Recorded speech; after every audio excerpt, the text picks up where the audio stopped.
If you've struggled with depression for any amount of time, you'll know that one of the most frustrating things that can happen is when you feel like you've gotten past it and then it comes back. I wanted to make this video to talk about the things that I think are very important when you feel like you have relapsed and are having a depressive episode. This is what happened to me for the past 3 weeks. And I wanted to share some of the ways that I personally have dealt with it so that it hasn't become a deeper, more extended depression, knowing though that it will end. I think I've probably been clear of having a depressive episode for over a year and a half. So when this one came around, it really shook me to my core. The triggers for me this time were more than one, but the most outstanding one for my brain was that I had a problem in a friendship that I never expected would occur. And it threw me back to when that was happening to me about 4 years ago, when I was just having a lot of ups and downs in my friendships. And I had a visceral memory of that depression, and it frankly scared me. I was like, no, I do not want to go through that again. So for you, it could be many things, because we all are triggered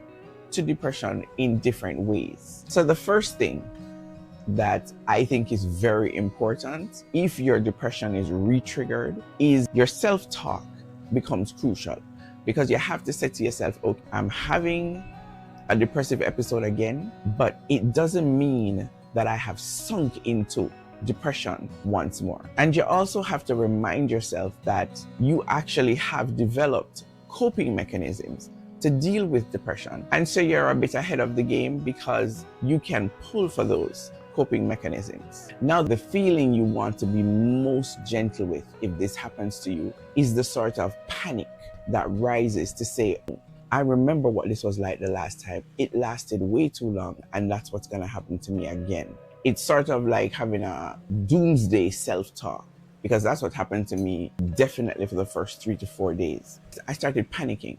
I don't remember how to deal with this. I don't know what to do with this. I'm going to be stuck in this for the rest of the year. And it's not easy to catch that self-talk. I went through the panic for about 4 days, and then I said, okay, Melanie, no. You know you're making this worse by making yourself completely panicked about what is happening to you. Slow down and see if you can figure out exactly what's going on. When I was able to do that, then I could take my second step. My second step is to pretty much go overboard about practicing self-care. Some examples of what I did: I went and I got my hair done instead of doing it myself. I got myself a pedicure. I actually tried a treatment called cryotherapy, which I'll link in the cards because I made a video about it. Each one individually on its own was not gonna make the depression move, but I made sure to do at least one thing per week to sort of break up what was happening with the depression.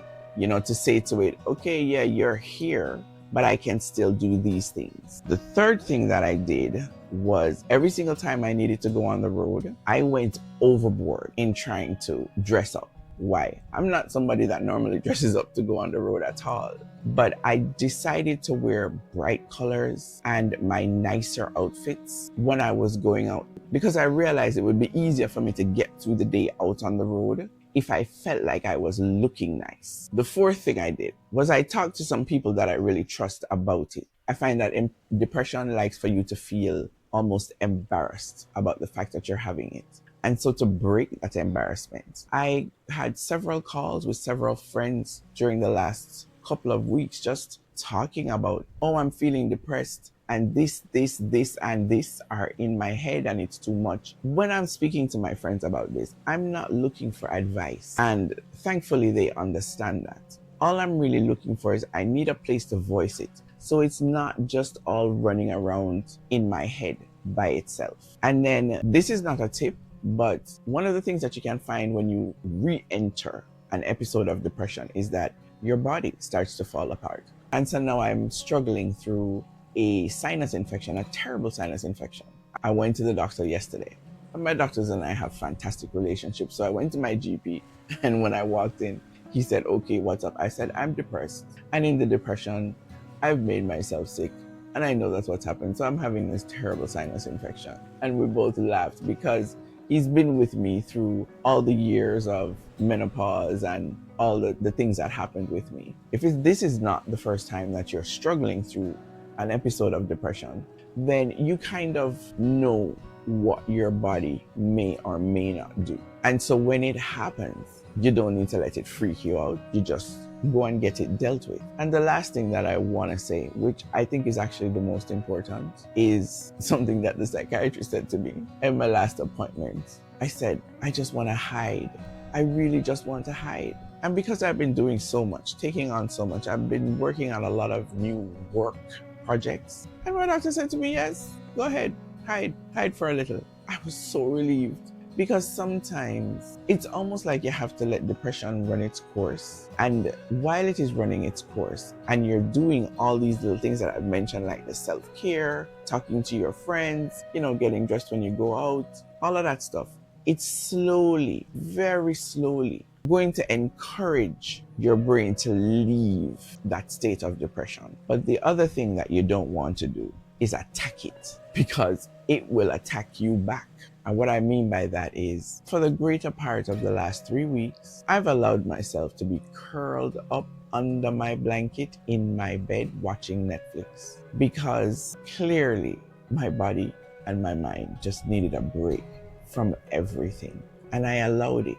Has the depression gone? Am I speaking to you like some kind of expert? No, it hasn't. But I decided to make this video now because I actually just went for a walk around my community. That was not happening in the last 3 weeks at all. I couldn't make myself do that. So the very fact that I was able to go out and take the walk this morning is another indicator that I am moving the depression out of my system slowly but surely. If I want to summarize everything that I've said in this video, there are 2 things. If you find yourself in a depressive episode, the first thing to do is to go overboard about self-care, whatever that looks like for you. And the second thing is to be patient and know and believe that it will move, because it will move. It's called an episode for a reason. So it's crucial to remind yourself that it will pass, which is what I'm doing. I hope that at least one of the things I've said today has been helpful, even if it's only to see someone else who has depression, talk about it, so you're not the only one going through it. And I hope you'll feel encouraged as I am trying to encourage myself. Thanks for watching.